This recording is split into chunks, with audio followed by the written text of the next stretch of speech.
This week I talk with Professor Alan and Emily from Shortbox Showcase podcast, and I'll be on their podcast too.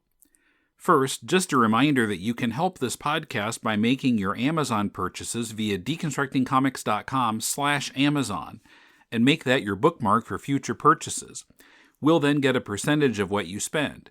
It costs you nothing extra and helps us cover web hosting and other costs of presenting this show every week. This is Tim. This is Alan. And this is Emily.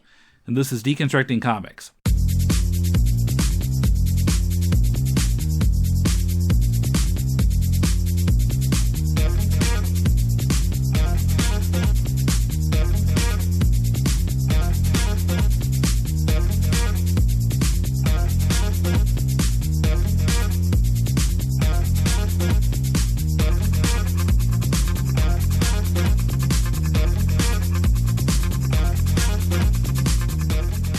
Welcome to Deconstructing Comics. This is Tim in Tokyo, and this time we're doing a podcast crossover with Professor Alan and Emily of the Relatively Geeky podcast network. And you're in Ohio, right? That is correct. Corn Central. Yeah. Well, no, wait a minute. Well, I'm from Iowa, so... The young brothers know Corn Central. Well, except half the people I talk to say Japanese and Americans will say, "Oh, Iowa, potatoes." Like, no. That's close. That's close. No. But yeah, so people who listen to my podcast have heard you guys' Shortbox Showcase ad about once a month. So we're going to talk about Power Man and Iron Fist Volume 1, but before we get to that, I just want to kind of introduce you guys a little bit more deeply, since we're doing a crossover here. So now, Alan, so what you and I are probably about the same age. What comics did you get interested in as a kid? For me, it was mostly for whatever reason, the DC side. Batman and Superman, of course. Ones I specifically remember beginning to get that collector bug, noticing that there was a number on the comic, and that if I picked the one up a month from now, it would have a number that was just a little bit bigger, and that meant something. Were the Flash and the Legion of Superheroes from the mid to late 70s. So, good friend of mine likes to quote, and I'm sure he didn't make it up, but the quote is, "Everyone's golden age is 12. It's whatever you were reading or watching when you were 12, that is your version of the golden age. I think that is true for me. And I stayed in comics, as a fan and a reader, probably up till almost the time that Emily came along, 25 years or so ago. And, part of that was I was back in grad school, money was a little tight, we had a new baby. Sorry. I thought maybe I should consider growing up. And why do that? But the good thing was, that means I missed out on most of the excesses of the excessive 1990s of comics. So if you're ever gonna pick a 10-year period to get out of the hobby, boy, did I pick the perfect 10 years. So let me just say, you're welcome. Exactly. And then it was actually, I came back to comics 2006, 7, 8, somewhere in that time frame, actually as a result of listening to podcasts and hearing things recommended. Mostly, I came back in through the non-superhero comics, through the 100 Bullets and Why the Last Man and some of those sorts of comics, and then eventually jumped back into superheroes, and have been back in ever since. Okay. And then you brought your daughter along for the ride, and I assume that you were the reason that she got into comics, or? Well, I mean, it was definitely sort of the inciting seed of nerddom that was going through his long boxes at the age of 5, 6, or 7 and being like, "Ooh, that's a pretty picture. I wonder what's inside of that. Oh, more pretty pictures with words." Power of the Atom miniseries. Power of the Atom miniseries. Sword of the Atom. Yes. Sword of the Atom Sword miniseries. of the Atom miniseries. That was good stuff. I basically would just read whatever I could find in his collection. And I do actually very strongly remember the first comic that was purchased for me, the Midsummer Nightmare Justice League miniseries in trade paperback form, when I was like 9. And when I was about 10 or 11, Green Lantern 50. Is it 150? Is it 150? I think it was 150. 150 by Chuck Dixon. Mm-hmm. Great story. Loved both of those. And while they were like the 90th, there's a little bit of that. that the Justice League ever was, in a lot of ways, that is still my concept of the Justice League. And then most of my fandom, like most people my age, it's all about the Justice League, animated Justice League Unlimited, Batman Beyond, Superman Batman the Beyond, animated Teen series. Titans, Batman the animated series. All those Warner Brothers cartoons from that era. That is the canon of DC in my mind, and it's always what I kind of go back to. I see. Okay. I've listened to your podcast sometimes, and it seems like you are mostly talking about DC still. Is that accurate? Yeah. I don't. It's sort of worked out that way. I don't mind forays off into the Marvel wilderness, but I pretty much always come back to my original love of DC and the Justice League and the Super Family. And it really helps that starting about 9 months ago, They got good. it just decided all of a sudden we're going to stop sucking. Like, we've just been sucking really hard. No one expected that. For like 15 years. Like, my entire comic reading life, those books have been moderately to rather terrible.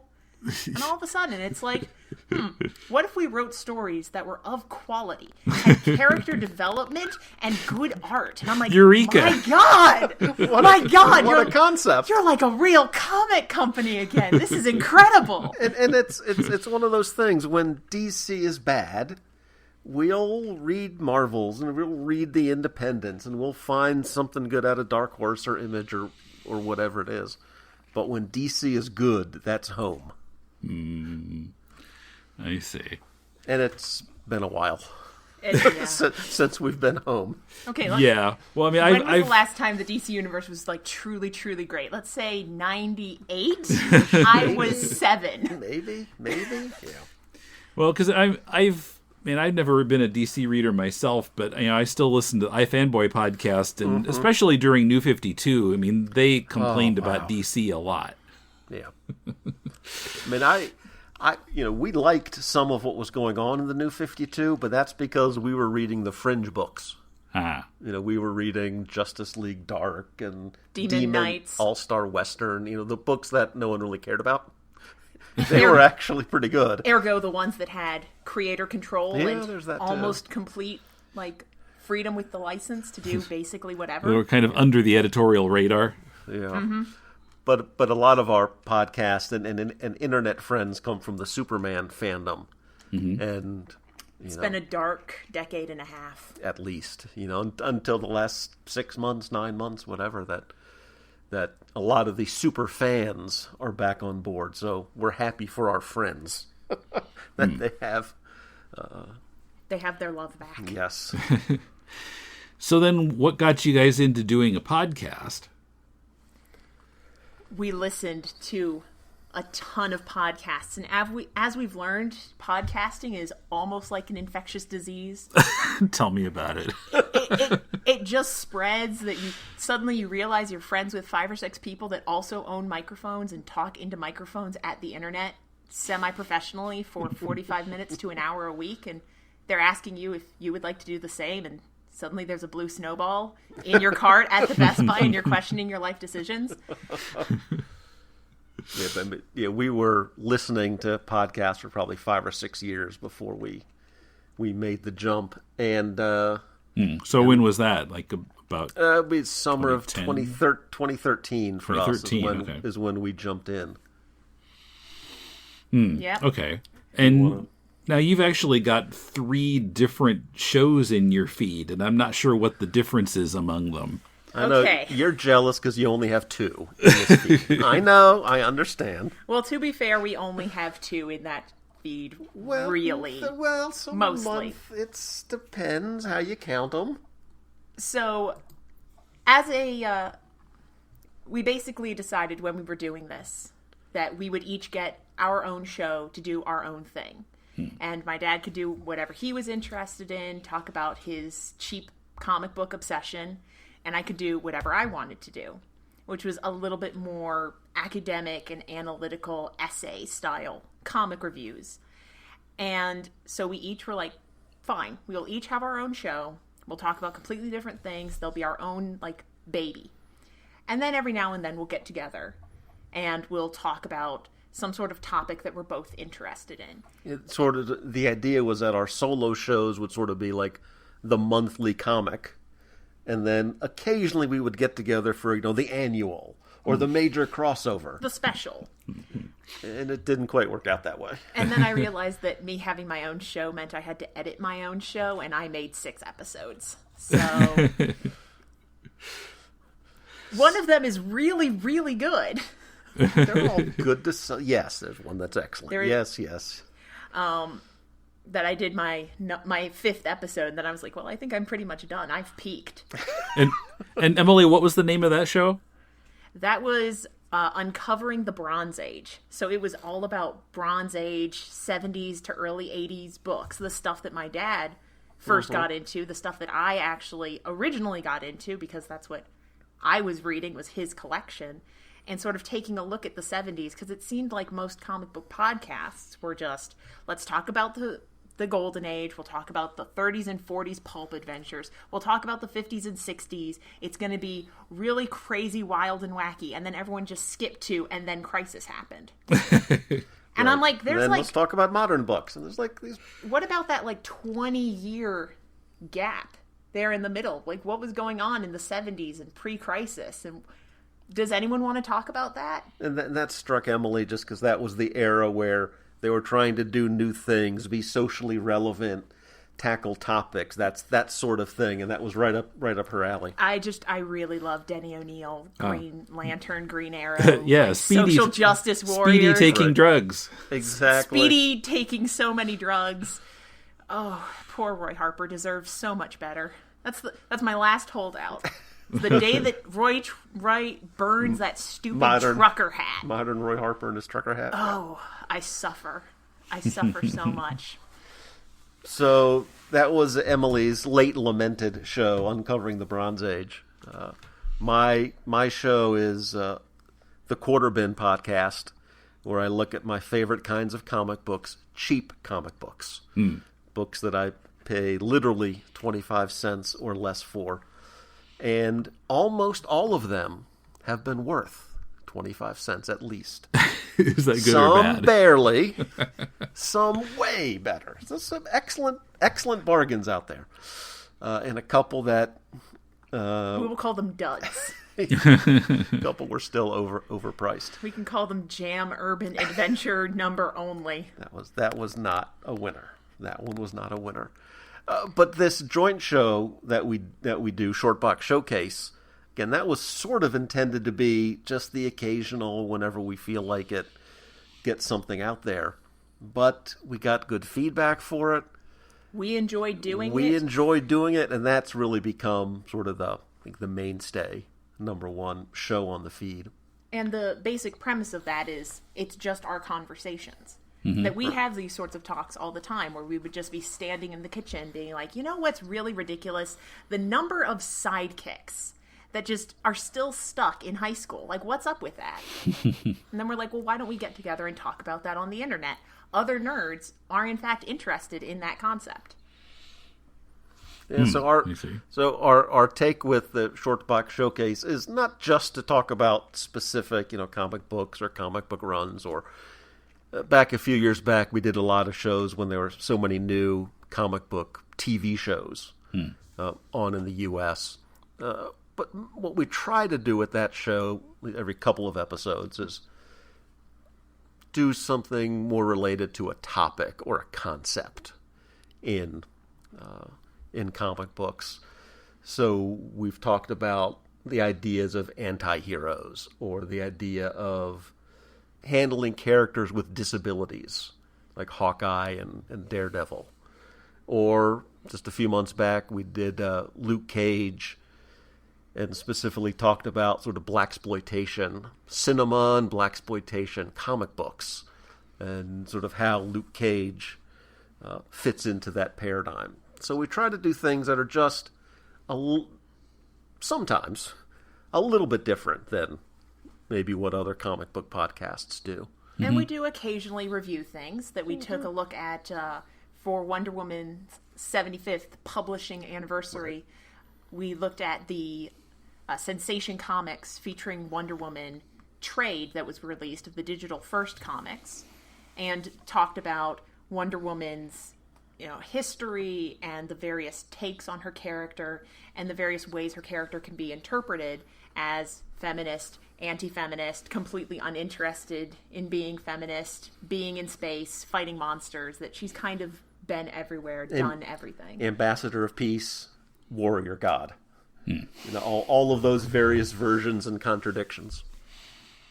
And we also took a pretty in-depth, I think, insightful look at a rather maligned series, Identity Crisis. And well, you either love it or you hate it.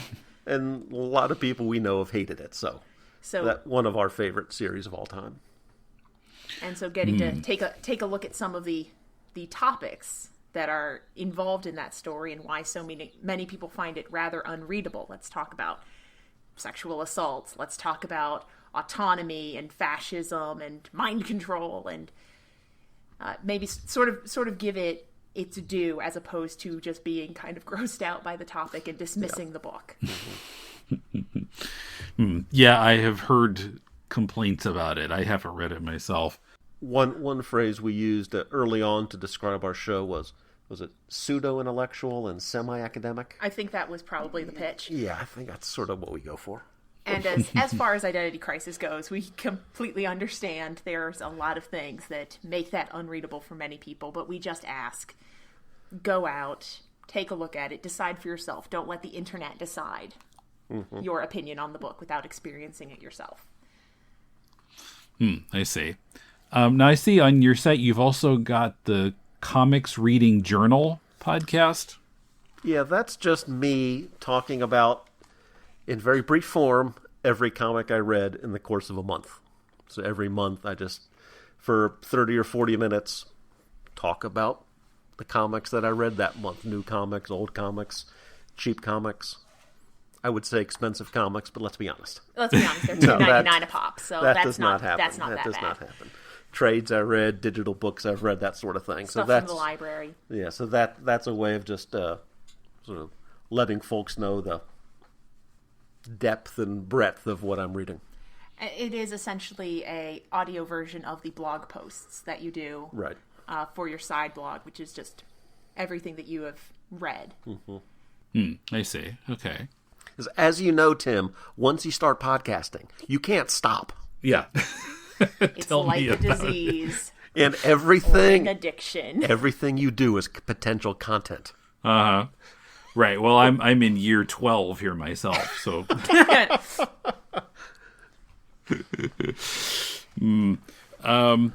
Yeah. So, what are your plans going forward with this? Any new things on the horizon?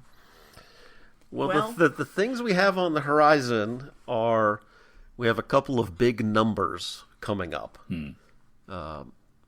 Shortbox Showcase number 50 will be coming up, and we covered Identity Crisis at episode 25. So for episode 50, we're going to talk about Watchmen.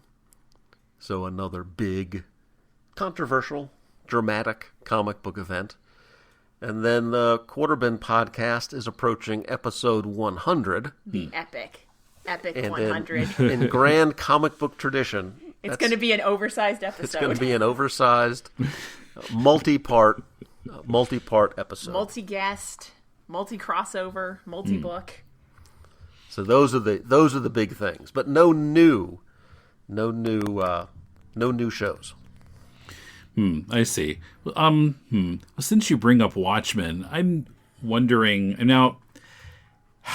I have not been interested in reading the subsequent non-Alan Moore Watchmen stuff, kind of on principle, and certainly Kumar on my show is avoiding it like the plague.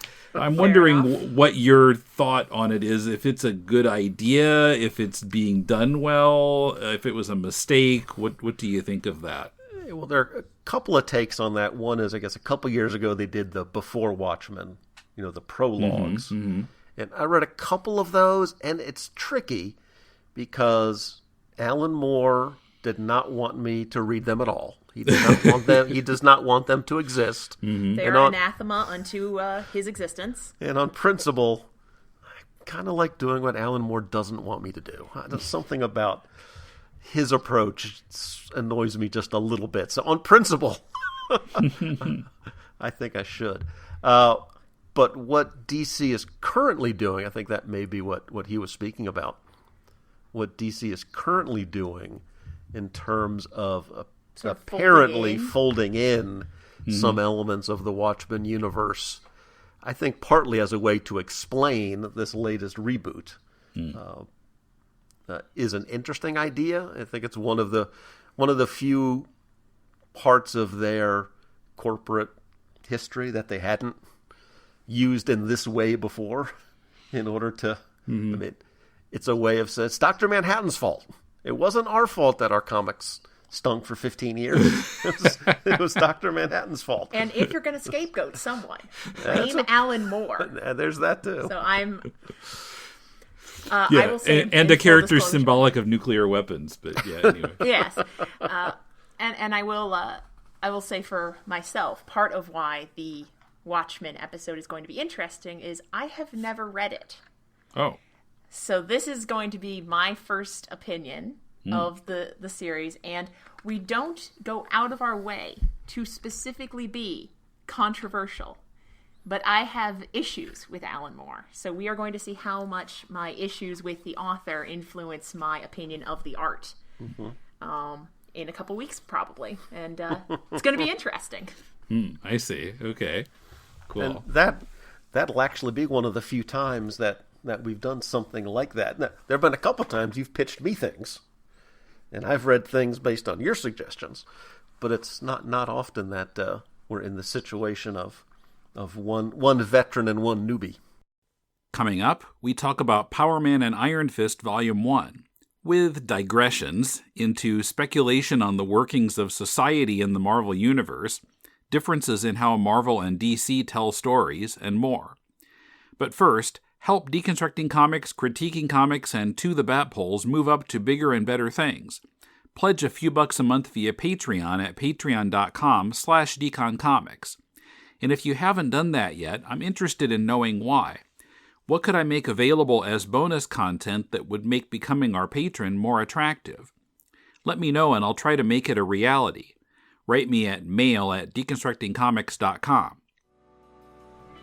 This is an imaginary podcast, which may never have happened. The Shortbox Showcase. But then again may have. About a father and daughter. I'm Professor Allen. And I'm Emily. Who came from Ohio and talked about comics. Walking Dead. Tintin. Black Lightning. White Tiger. It tells of their rise to glory, when the great guests were yet to be booked. Let's put it this way, Shogun Warriors wasn't going to win any Eisners.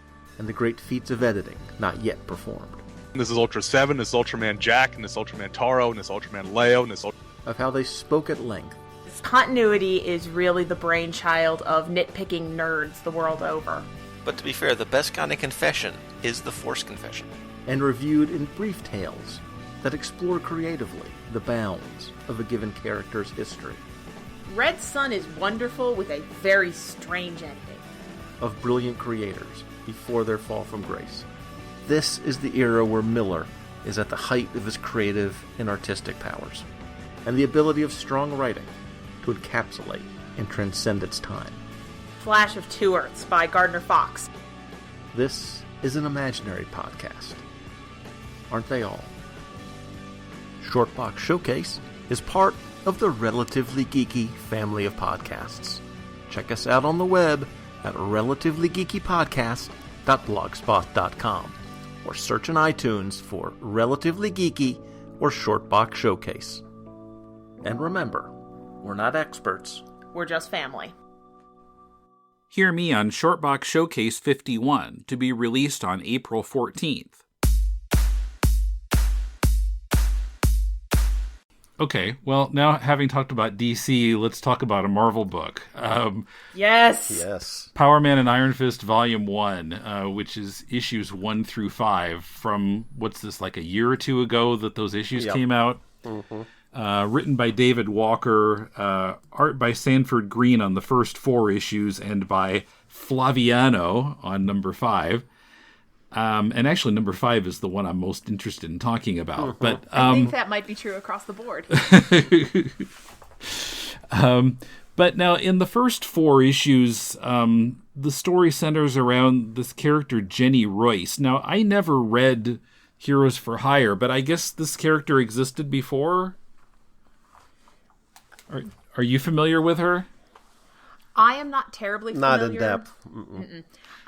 But as far as I'm aware, basically the background that she is given in this first issue is the original continuity, that she was the office manager and secretary for Luke Cage and Danny Rand when they worked together as Heroes for Hire, something that is currently in their past. Right. And so she ended up in prison because apparently she was possessed by something, and while she was possessed, she committed a murder, but whoever possessed her isn't going to prison. She is, or she went to prison and she's getting out. And then at some point, I would love to have the conversation about what must the legal systems be like in these comic book worlds. Well, first of all, because you actually do have to address that. First of all, being a superhero does not apparently get you disbarred, as Matt Murdock has proven on several occasions. Yeah, being a vigilante is okay. It's okay, Yeah. evidently okay. And She-Hulk. Exactly. Well, I mean, that's an interesting point, because I've often felt like I've been much more of a Marvel reader than DC. But in Marvel, at least, it seems like the people who are kind of in the background, the normal, everyday people, are to an unlikely degree sort of ignorant of what's going on on the superhero level.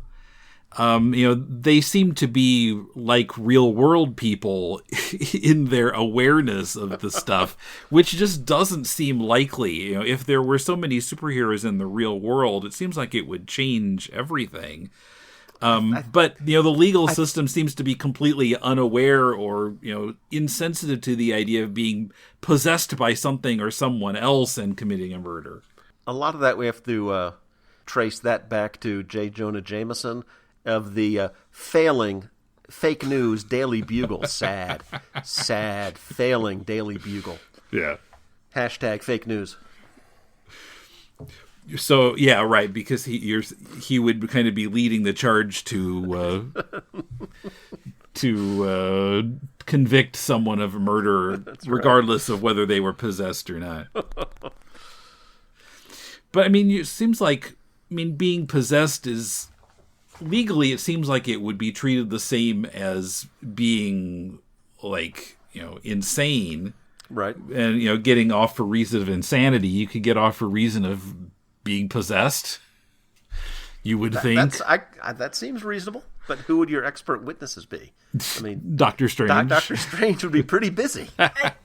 As we've proven, Doctor Strange, as this little trade shows, he does not know as much as he thinks he does. And he doesn't tend to really, leave his house. Right, well, so... But what I'm thinking, Tim, I mean, legal stuff is one thing, but could you imagine being in the life insurance business? I mean, how long does someone have to actually stay dead before you pay? I mean, it can't just be like, well, he's dead now. We have to wait at least a day, a week, next issue, the next reboot. I mean, at what point does the life insurance proceeds kick in? Bucky was dead for decades. I know. I mean, does Mama Bucky now have to give back the insurance proceeds from 52 years ago? These are questions that must be answered. Well, Yeah. do we actually want Insurance Man? And property insurance. I like it. I like it. As you Wait look a off minute. thoughtfully into the distance, like, I'd buy Insurance Man #1. I mean, it may be my background as a certified public accountant and business professor speaking here, but That actually sounds quite rather interesting. I'd be the one person to buy that. Property insurance the rates would be insane. Now, admittedly, I am not much of a Marvel person, but it's why the concept of the Wrecking Crew has already damage control. Damage control has always Yeah. like amused me. It's like, yes, absolutely, just like 5 or 6, just really, absolutely, just But if furious New York construction workers that are like, you know what? We're going to go get us some radioactive waste, and we are going to take these suckers to small claims court. but in the Marvel universe, we'd be safe. I mean, everyone outside the city limits of New York is safe. Nothing ever happens. Occasionally, you get an Asgardian city floating above you. Mm-hmm. But other than that, not much ever happens. As long as outside. You're not, or San Francisco. As long as you're not in San Francisco on the West Coast, or New York, you're fine. Yeah, West Coast Avengers, was that where California somewhere? Was that San Francisco also? I think that may have been Or LA. LA. I think that was LA. LA, but then Daredevil was in San Francisco for a while. Yeah, and the X-Men were also in San Francisco for a while. But yeah, they tend to avoid flyover country, so yeah, our hometowns are safe. Our families are safe, Tim. Flyover supervillains. Yeah, but yeah, you mentioned Doctor Strange. So that was another interesting point of the story. So this Jenny Royce has talked Luke and Danny into, she says, getting back the stone that was hers and was stolen. And so they go to what Tombstone has it. And they get it from him and give it back to her. And then it turns out, spoiler alert, she was lying. Because prison has changed her or whatever. Prison was a bad influence on her. Surprise. And the stone is the Super Soul Stone, which has some kinds of powers. But yeah, Doctor Strange is unaware of it. And it was interesting to me that,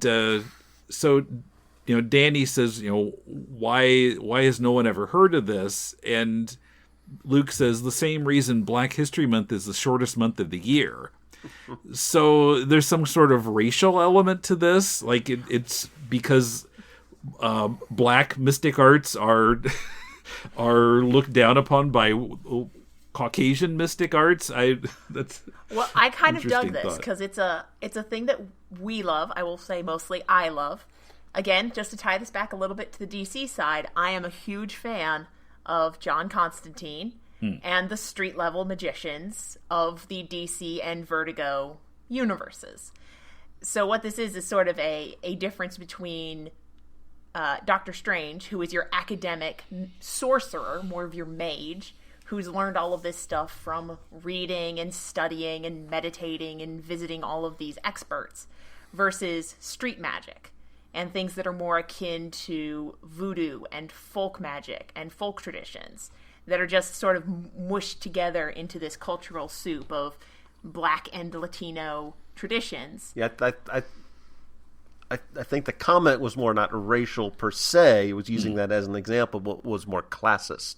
And cultural. Cultural and class. I thought it was kind of a neat idea that this, low grade or street magic was even below the notice of the great Doctor Strange.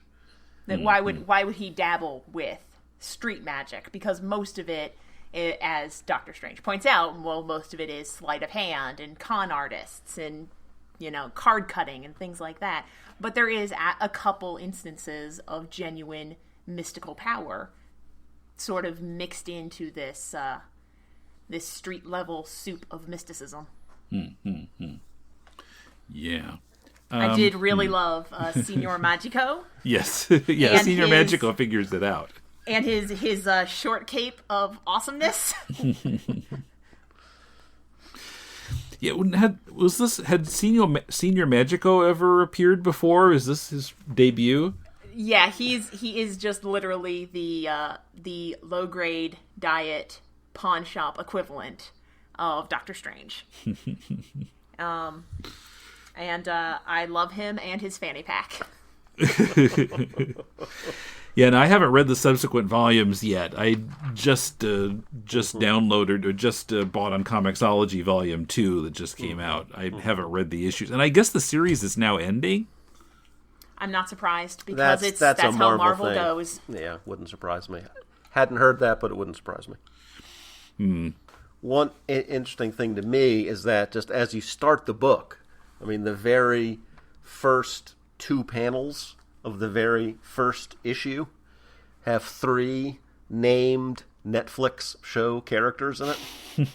I mean, the first 3 characters are Luke Cage, Danny Rand, and Jessica Jones. And then, of course, as we said, Doctor Strange, who just had a major motion picture himself. Yeah. And at the end of issue 1, Black Mariah is indeed a character revealed, from the Luke Cage TV show. and she is sort of the guiding influence behind Jenny's criminal tendencies. Okay. So these are not. Does she have a history in the comics, Black Mariah? Yes. She is one of the original Luke Cage villains from back in the 70s. In the 70s, yeah. And was recently retooled for modern audiences as crooked politician and eventual crime boss Mariah Dillard. And then in this is recent ex-con, sort of a lot younger character who is the former cellmate and best friend of Jenny. And what's interesting to me that we saw a softer side of Black Mariah here because she really cares about Jenny. Jenny is her friend and she's worried about her. Right. I thought that was really interesting. Yeah, and she is surprised by how far this goes.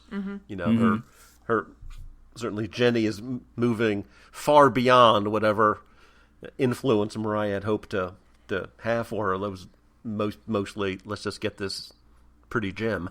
Yeah, valuable gem. Mariah's plan in totality seemed to be, let's get you this gem, get you some superpowers, beat this guy up, take his money, spend his money, and then live the good life. Let's Thelma and Louise it or whatever it takes. Yeah, exactly. Thelma Louise it out to Jersey. And that is not how things go down, because as soon as you involve any sort of magical artifact that you yourself, were not personally given by a mystic sage, things go sideways. Yeah. So now that 5th issue, I assume you realize what this is. Indeed, this is our Rashomon episode. Yes.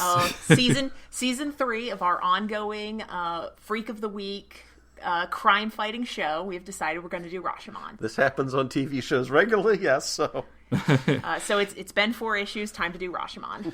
And he drops. I was saying it was either going to be Rashomon or the Magnificent Seven or whatever of those tropes that, like I say, it's usually till you get in the 3rd or 4th season of the TV show and they're desperate, where they'll do this episode. But I see. And Walker drops a couple hints at the beginning because this radio show is called the Yo Jimbo Show, another Akira Kurosawa movie, and his producer's name is Karasawa. So Emily missed that one on first pass. I only caught the first 2, and then I was like, "There's got to be more."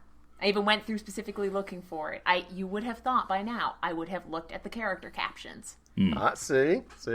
I've been 4 issues in. I should have known. Always check the captions. Well, was there another hint like that I missed besides Yojimbo and Kurosawa? I think those were are the ones. Those were the 2. And just the setup. The way the story's told. Right, yeah, the different perspectives on the same incident.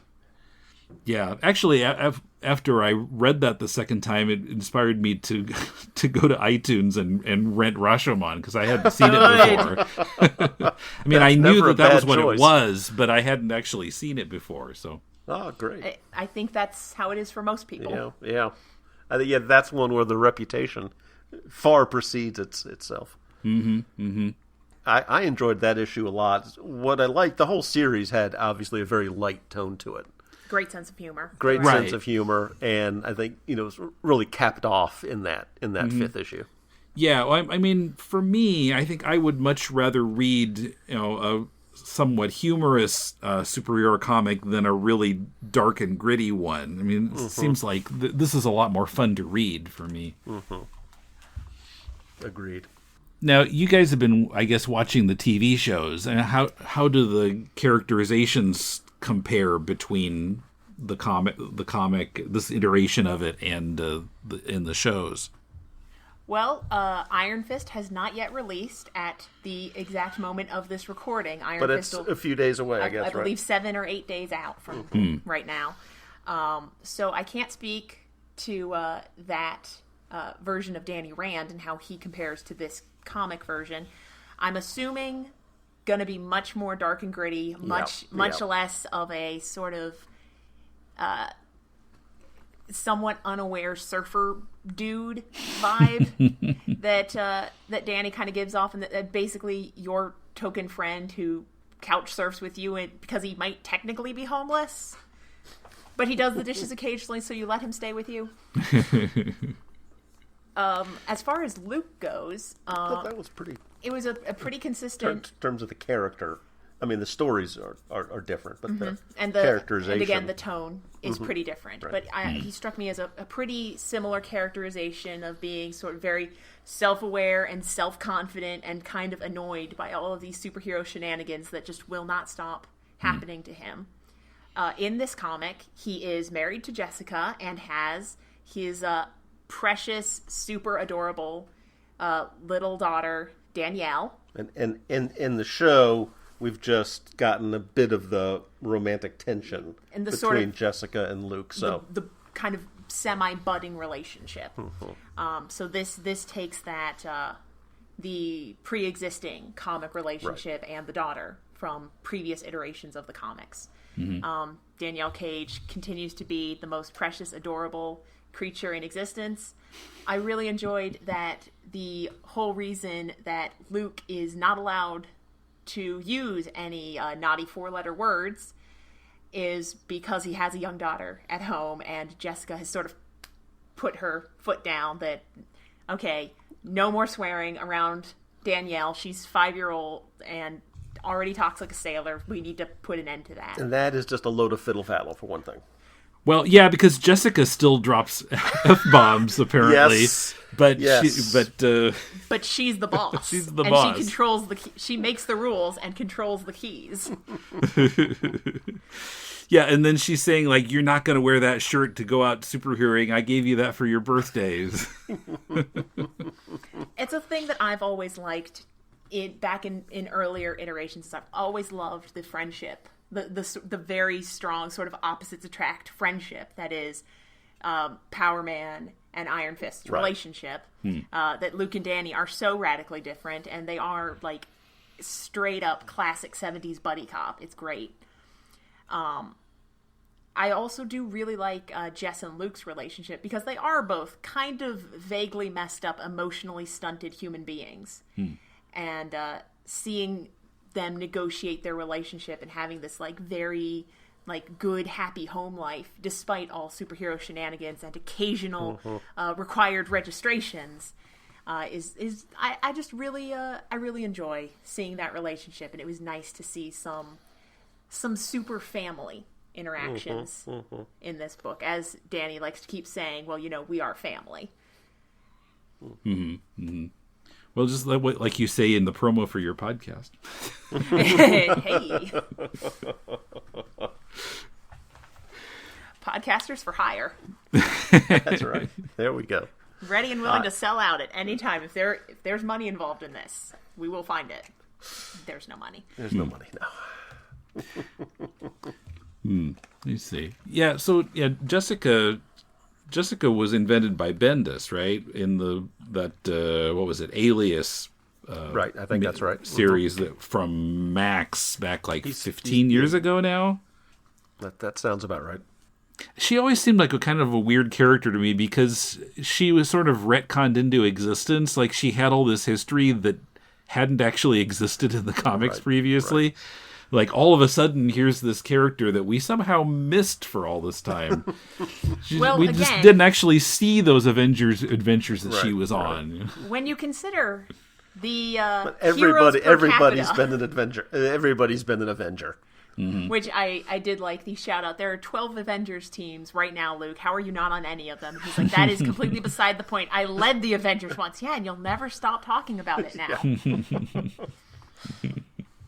That is a thing about the Marvel Universe being so huge and so dense that I never had a problem with, oh yeah, of course this character had a daughter we never knew about and she is the inheritor of his power, or oh yeah, they totally had all of these adventures together, even though we never saw any of them except in flashback. And, Marvel hand waves all of that away with their rolling timeline, I guess they call it, where Tony Stark originally was Vietnam, and then what you meant was the Gulf War. No, what you meant was Afghanistan, and in 10 years it'll be something else. Where he was captured and developed the Iron Man suit and all of that. And the Fantastic Four was originally a race to the moon, and I think the latest version it was some other space plane, something when Ben and Reed were in World War II originally. But... Exactly. So I think the sort of accepted how long the Marvel Universe has existed is the Fantastic Four always went up into space about, it used to be 10 years ago, now maybe it's more like 15, because they like to have the kids involved occasionally in continuity. So between 10 and 15 years before whatever the present is, that's when the Fantastic Four first went into space, and that's when the Avengers first formed. So I think they sort of have that built-in ability to roll in things into their past that, we didn't exactly see on page, but...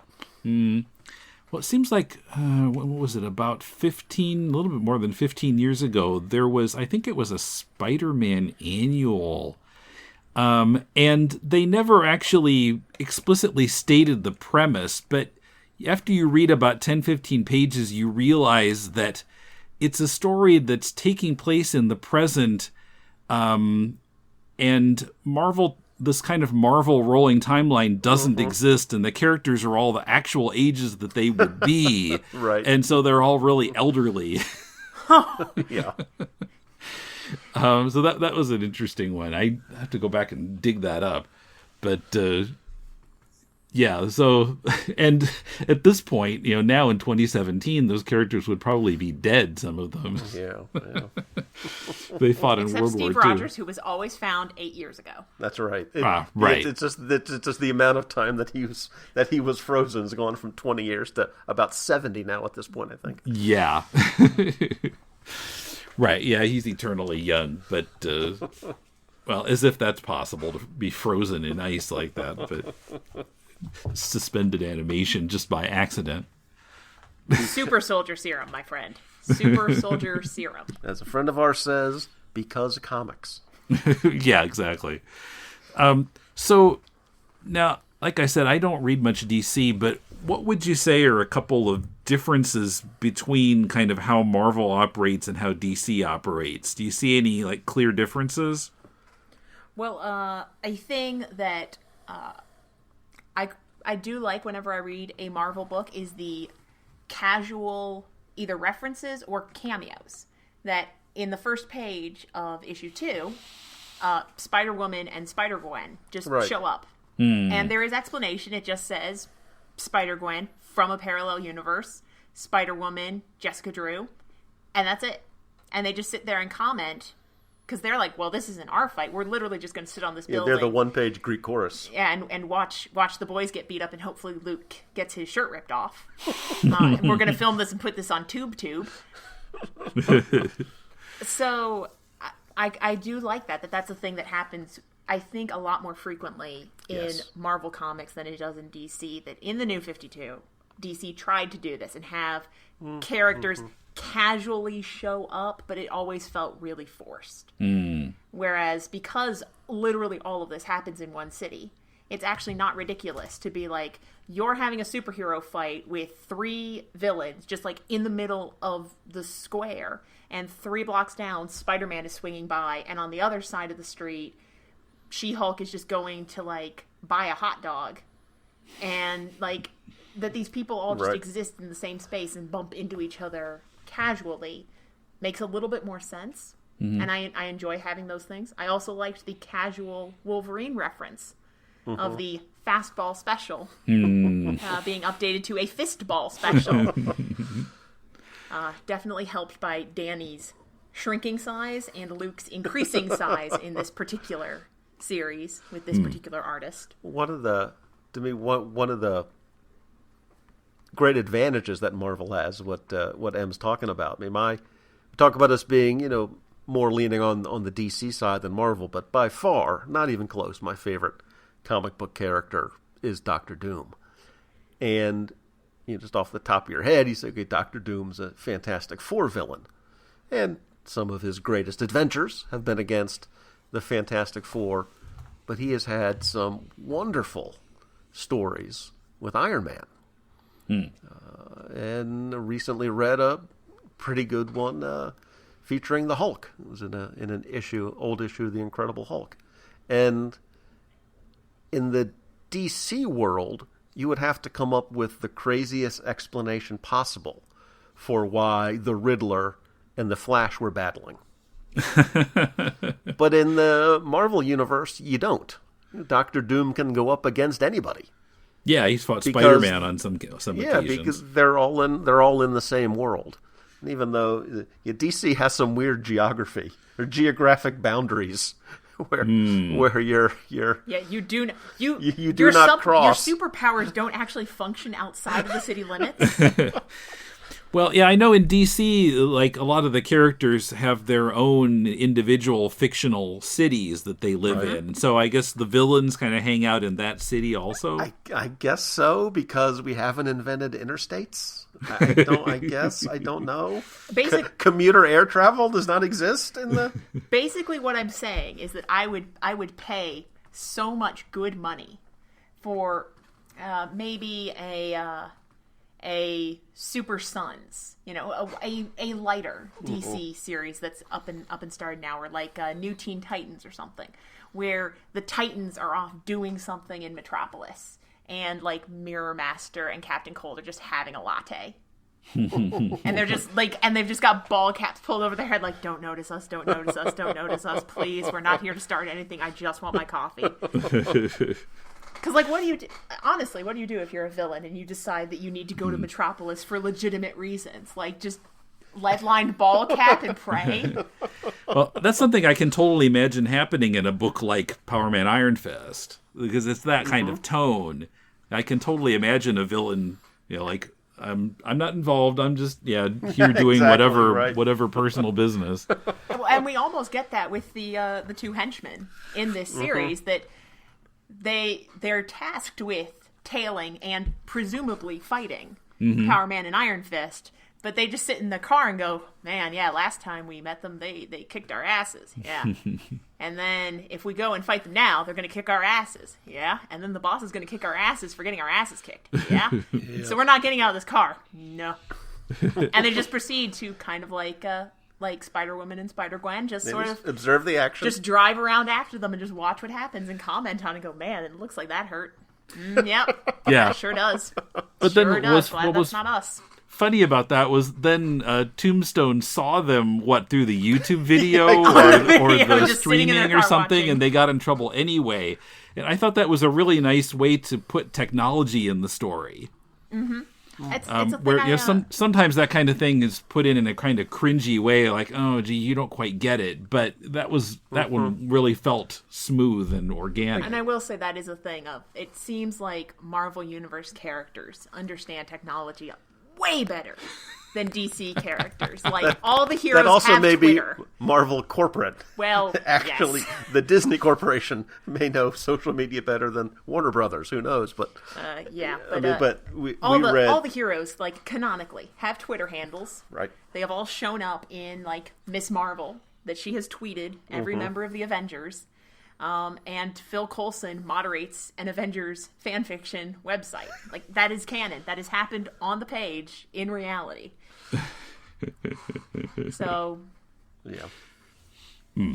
Yeah. So that stuff being involved, especially for comedic effect, great. Yeah. okay, well, this has been great. Thanks so much for being on. We'll have to do it again sometime. Absolutely. Yes. A lot of fun. Good choice. Good choice for a book.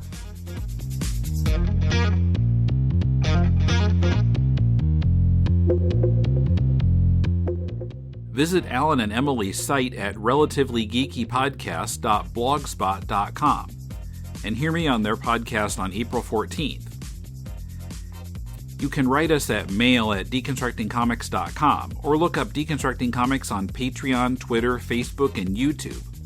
All our social media links can be found on the right sidebar at deconstructingcomics.com.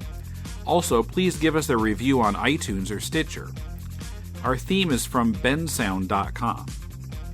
Last Thursday on To the Bat Polls, we examined an early draft of the script for Julie Newmar's first appearance as the Catwoman, The Perfect Crime and Better Luck Next Time. It tells us a lot about the making of the show, what ideas were put in and which ones were left out. Look up To the Bat Polls wherever you find your podcasts or at tothebatpolls.libsyn.com. If you're looking for some constructive feedback on your comic, send it to us and Mulele and I will critique it on our spin-off podcast, Critiquing Comics. Send it to mail@deconstructingcomics.com. We'll read at least 30 pages of it and critique it on the show. A new Critiquing Comics is coming up this Thursday, right here in this podcast feed. Next week, an interview with Jeff Smith, creator of Bone, Razzle, and Tukey. Till then, this is Tim, and thanks for listening to Deconstructing Comics.